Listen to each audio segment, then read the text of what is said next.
Recently, my friend Jenny at Autistic Jenny had done her creators collab for the month of February. This was the topic of imposter syndrome, and I think 9 of us came together to discuss our viewpoint and our experiences of suffering with imposter syndrome as an autistic. This is such a common topic, and I kind of felt like I had more to share than I did in my 2-minute entry. So I just thought I would create a bit more information here on my experience of having imposter syndrome. Sometimes I feel like a fake autistic, that I'm not deserving of my autism diagnosis. This can happen on days where my nervous system is calm and regulated without much disturbance. I had a day recently at work where at the start of the day a colleague had to apologise to me because she wanted to turn on and off the fluorescent lights. This happened many times, and this would usually give me such high anxiety. My work environment is usually lit by just dull lamps or fairy lights, and it's warm, it's inviting, and it's not overstimulating. So when we have to turn on the big fluorescent school lights, it is extremely hard and sharp and yucky. I feel this for most of the children, but especially for me as an autistic. Later on that day, we had a fire alarm going off. I would usually always get prior notice of a fire alarm going off. This is part of my risk assessment because it can frighten me and I'm not regulated enough to be in control of the children. This fire alarm didn't stop, so I knew it wasn't a drill. We had to evacuate all the children out of the building, and I work with the little ones, some of them can't even walk. So we had to gather the children and make sure everyone was safe. Turns out it was just some burnt toast. No biggie. Later on in that day, we have a conservatory at work, and a little robin had got stuck in the conservatory, had flown in and was frightened, kept flying into the glass. I had to go in and try and scoop it up so I could let it be free. This was really quite a challenge because I don't touch birds.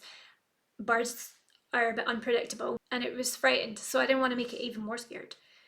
All of these things would add to a really horrendous day for me. But for some reason, this day I wasn't bothered. I would normally feel such high dysregulation and just need to zone out for the rest of the day, and almost it would be a knock-on effect to how the rest of my week went. I had the thought of maybe I'm not really autistic after all. Oddly enough, when we question our autistic identity, it's actually in itself quite an autistic thing to do. Yes, I can have days where my autism deficits don't seem to suffer. And on these days, I have to remember the journey I've been on, what I've had to go through in order to get my diagnosis. On these days, I try and tell myself affirmations. I know I'm autistic. My brain is wired differently. I cannot process information the same way a neurotypical brain can. These affirmations just give me the knowledge that I know that I'm okay. I am autistic. It's not in my head. There's an article on Embrace Autism website by Dr. Natalie Engelbert. I'd like to read what she says. Imposter syndrome is rooted in part in our strong lateral thinking.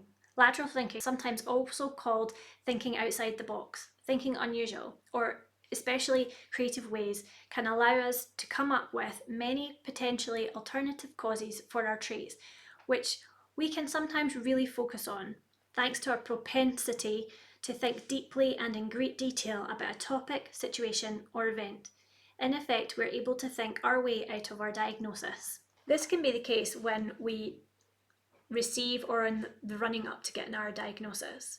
It doesn't help the fact that when we share our diagnosis with people, that we're met with disbelief and that they try to somehow convince us that a professional's got it wrong, as if they know more than an actual clinical assessor.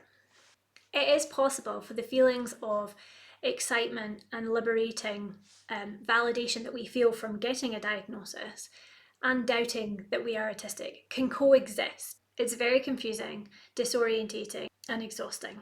So we can realise that on some level, imposter syndrome is to be expected.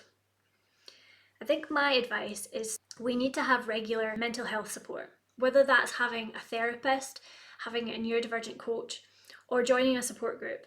Even just chatting to people on the YouTube autism community or in Facebook groups. If we are surrounded by people who know what it feels like to have imposter syndrome, then we know it's not just in our head. And we can thrive as autistics because some days our deficits don't take over.